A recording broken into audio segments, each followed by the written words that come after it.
Hello, I just had a 10x OwnersLive meeting with Brandon Dawson, Natalie Workman, and Buck Weiss. I'm Ria, and here are my 50 lessons learned. Lesson 1. When you are a leader like Brandon Dawson, you care about your people as an individual, or what your people are thinking, or what your people feel. The current model of several businesses is very much set to not to care who you are as an individual, and you often hear employees say, I feel like I'm just another ticket. Lesson 2. What is that mindset of the business owner or of the individual that's attending the growth con? It was before, during, and after. They have this process acronym called PDP. Pre, that's P, D is during, and P is post. The prep starts with, at the end of the event, what's our intention? It doesn't start with what's happening at the beginning. This is where almost everyone goes wrong when it comes to business. I'm going to start my business by renting a location, getting a key, and putting a sign on it and building a website. What we need to do when we start something, we need to do it with what's the end result, what's the big objective, what's the big goal, what's the big BHAG, the big, hairy, audacious goal, because that will bring us into the present moment. Most people start things by taking their past experiences and bringing it into the present moment. Well, if we knew how to do it, we have already done it. So we have to ask the right questions. Lesson 3. The quality of our questions will always determine the quality of our results. Lesson 4. If we are drafting to a higher lead like Uncle G, the first thing for us as a leader is to understand what our partner's goals are. Then it's to translate where we fit into those goals so we can accomplish our big, hairy, audacious goal, and to make sure we complement each other so there's no resistance or stress or friction in the relationship. Then that leader would need to prepare how he is going to communicate their end result. So it starts with you translating all the data to your team and say, hey, here's where we're going, and here's what the big picture looks like, and here's exactly where we need to slot in, and here's where we need to exactly execute, which means you go into it with action, with intent. Lesson 5. The more intent we have about where we're landing, the better we'll be when we enter. The more intent we have about where we're landing, the better we'll be when we enter. Lesson 6. So the first thing for us is to decide what's the end game. Think of the end game in mind. 7. The pre is understanding the intention. 8. You have to inspire and you have to be inspired. It is the job of a leader to inspire. It is the job of a leader to go get inspired, because you have to transfer that to other people, and it's hard to be the leader. 9. So as a leader, you have to go get that inspiration somewhere else. Lesson 10. You as a leader is obligated to get it somewhere else, because if you don't have it, you're not giving it. Lesson 11. The confusion people have when they say they're sad or disappointed or mad or upset or can't find good people, it's because they are the direct representation of that to others. You give what you get. So when you're getting it, it is what you're giving. It is the law of mirror by John Maxwell. Lesson 12. So we need to ask ourselves a question when we look in the mirror. What do we want to see back? And then project that into the mirror. That's what's called intentionality. What do we want to see back and project that into the mirror? Lesson 13. Now, if we are looking in the mirror and we see things we do not like, it takes a big person to admit that the reflection in the mirror, that person generated that. Lesson 14. So the end result is yes, inspiration. The leader needs to give that to his people, not just in fun, but the leader needs to give it to his people in education, about what is possible, what can happen. Lesson 15, 6 words. First word is inspiration. Second word is discipline. The discipline is, how does the leader want his people to see him? How does the leader want others to perceive him? How does the leader want others to connect with him? Third word, accountability. Accountability is if I set targets going in there, then you can say, am I doing my part in that engagement? So you have to have that goal. So the intentionality is, yes, you show up, have a great time, but be intentional about how you're being the best version of yourself and connecting with others. Do the things that you need to. Be at the meetings, take note, connect with people, be inquisitive. Number 16, the quality of your questions will always determine the outcome. Find out as much as you can about people and connect. Don't feel like you need to present yourself. If they're interested enough in you, if you're asking about them, they're going to ask about you. Lesson 17. It's what it's called law of reciprocation. What goes around comes around. If you expect it before you give it, you will not get it. Alignment. This is the fourth word, alignment. What's the alignment? I want to live aligned with people I can do things with, I can impact, who can impact me. I can build relationships. Pick your targets. Who do I want to connect with? Who is exuding the energy that you want? 18th lesson. Me leadership is how you become a great leader. If you can do it for yourself, you want to do it for others. The fifth word is transparency. Transparency is the fifth word. It's being honest and open with people. Don't come across vague and try to be a big deal. Sixth word is results. If you don't get results, then nothing else matters. What are you coming into with? You got to know what your results need to be. And for those of us building businesses to see what we get at that end each year, that's not intentional. Lesson 19. We got to know what our results are and the reason that almost all business owners struggle and the reason their teams struggle helping them. So if we have a people issue, it's because we have an issue. Lesson 20. Everyone is uncertain and unclear about where they're going, and therefore those 6 words cannot exist because there's no capacity for awareness or understanding. Lesson 21. A confused mind will find mediocrity. A confused mind will find mediocrity. Lesson 22. Your job as a leader is to make sure that you do not create a confused mind. Lesson 23. If you are asked a direct question and there's a hesitation or pause on your part, it's because you're uncertain. Lesson 24. What killed the cat was not being in the road. What killed the cat was uncertain which direction to run. Lesson 25. A question. How do you create the culture in your business so that you can keep your team inspired? This is what Brandon said. When people say I have a people issue, the first thing they have to understand is that I have an issue in general. I have an issue in general, like people issue. What does that mean? I can never find good people. Well, you got a people issue. The issue is not that there are good people out there. The issue is you got to understand that. Having remarkable people means you need to be a remarkable person. And that's the issue. You have to own that as a leader. Lesson 26.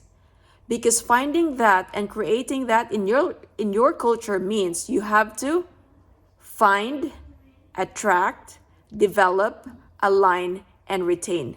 These are the 5 steps to that great culture. Find, attract, develop, align, and retain. And if you cannot execute to those 5 steps, you got problems. Lesson 27. Because what happens is your business starts churning people. And when businesses are growing and scaling, there's intrinsic knowledge that gets had. by people that are doing something over and over and over.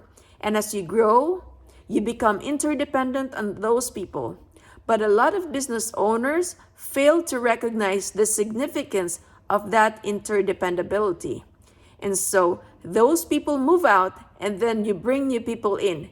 And they're like, okay, well, how do I do this? And that person that was there doing it before might not have known why they were doing it. They were just doing it. The persons that's hiring that person, the HR person, depending on how big, doesn't know how to do that job. So all of a sudden, you take a person who filled out an application based on the 12 bullet points on a job description. Lesson 28. Big corporations that are struggling, first thing Brandon does is he go grab some random job descriptions of recent hires.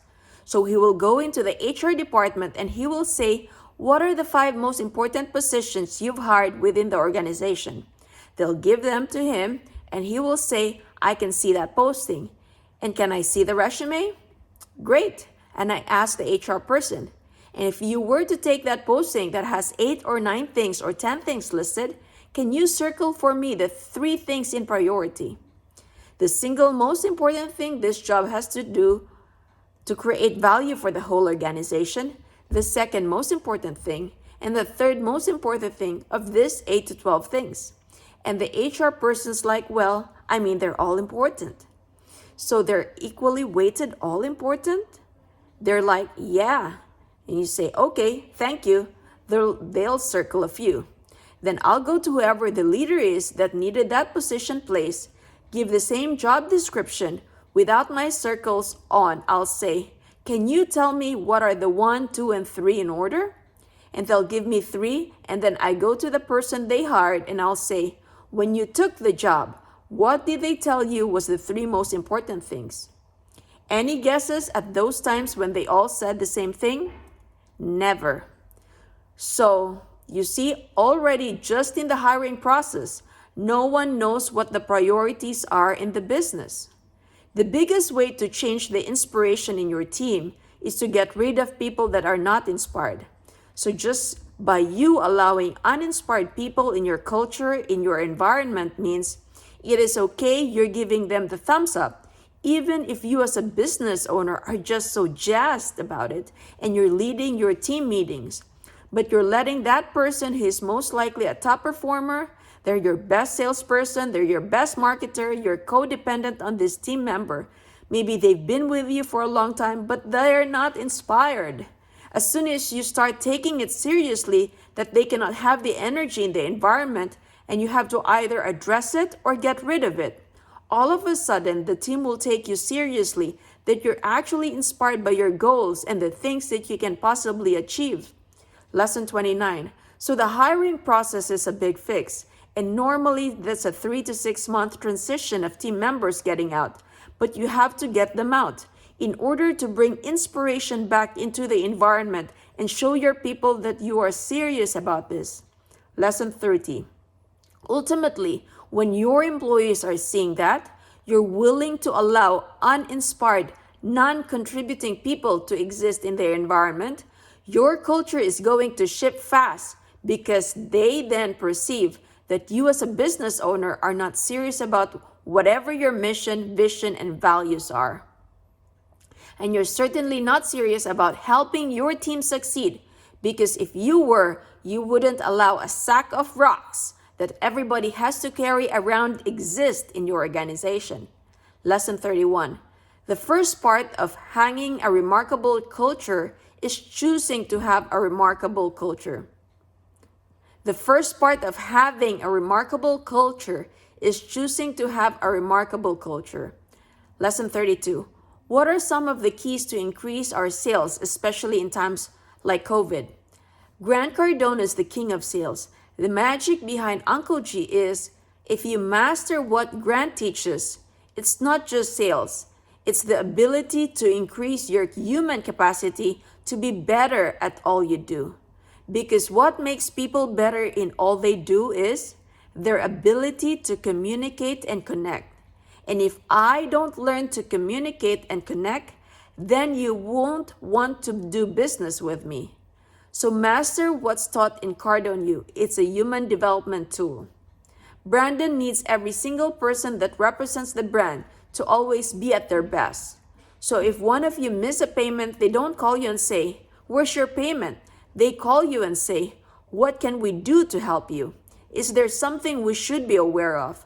Because they understand the highest priority is the relationship that we build.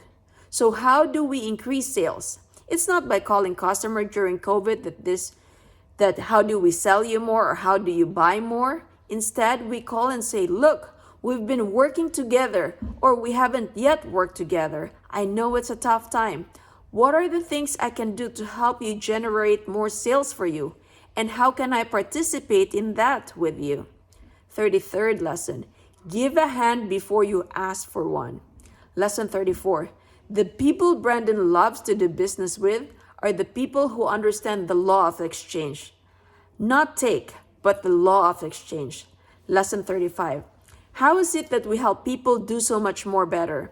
By learning the skill sets to communicate their value propositions and learning the skill set to ask the right questions so that someone can come to the conclusion that you're somebody they want to work with.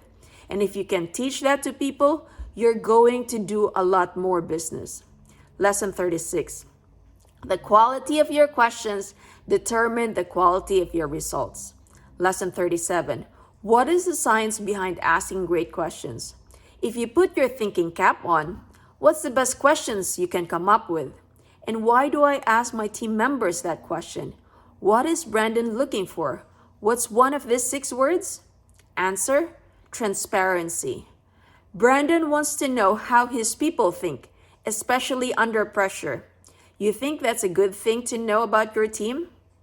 So when somebody says to him and say, I don't know, and Brandon would say, well, what would let you know?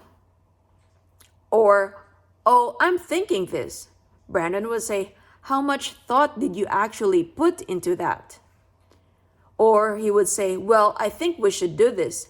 And Brandon would say, on a scale of 1 to 10, 10 fully locked, loaded, and fully committed are you? How fully committed are you? Because by asking, it puts the responsibility back on the other person instead of you.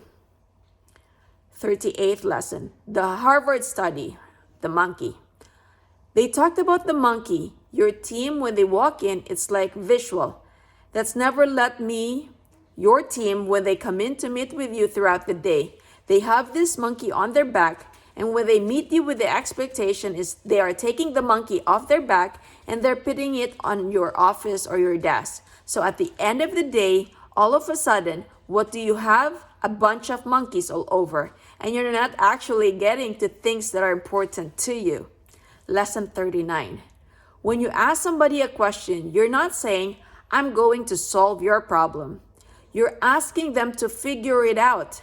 Okay, how would I figure this out? You're asking them to put themselves in the position of taking full responsibility for the client's issue, or the marketing problem, or the sale issue. Brandon does such a masterful job with this because he doesn't want to be the person solving the team's problems long term. Lesson 40, that's actually how you scale a team. It's by teaching them through asking them questions and then taking responsibility for their responses and answers. That is how they can grow. And he guides it, but he doesn't actually ever give them the answer for what he's looking for. He just shows them. Put it back on the other person. Lesson 41. If you have several employees in your company and there's a problem, have the team offer 3 solutions for those problems. 3 solutions. Never let them come into your office again without an agenda and without their 3 solutions. And if they give you lousy solutions, you're leading a team, you're really up, because then Brandon's next question is, which team members did you sit down with and get their input and guidance from their perspective as well, in order to broaden your idea about what we should do to solve this problem. Lesson 44. because you cannot teach leaders to lead if they're not leading. 45th lesson, Brandon does not want to create geniuses because then you're key man dependent. 45th, I want to teach people the skill set of asking great questions, getting the team buy-in, and presenting the best 3 options or solutions. And your job as a leader is to do that. And what happens over time is it makes you less dependent on them and makes them less dependent on you. 46th lesson. So when you ask Brandon about intentionality, the intention is not to create something that's about him. The intention is to create something that's about massive impact that everyone gets to share in their contribution to creating an impact. And the people that we create the impact with get to share in that contribution and the impact with our team. And so it doesn't need Brandon's name on it. Lesson 47. And he thinks that the most important thing, so when people come to him, I'm like, if I wasn't there, if I wasn't here, what would be the best way you would figure this question out? Lesson 48. Because my job is to train everyone to become remarkable thinkers. Lesson 49. The quality of your questions will determine the quality of your results. Lesson 50. And if you want to break free of that, you have to learn to let other people grow. So here are my 50 lessons learned for this 10X Owners Live, and this is part 1. Stay tuned for part 2. Take care and God bless.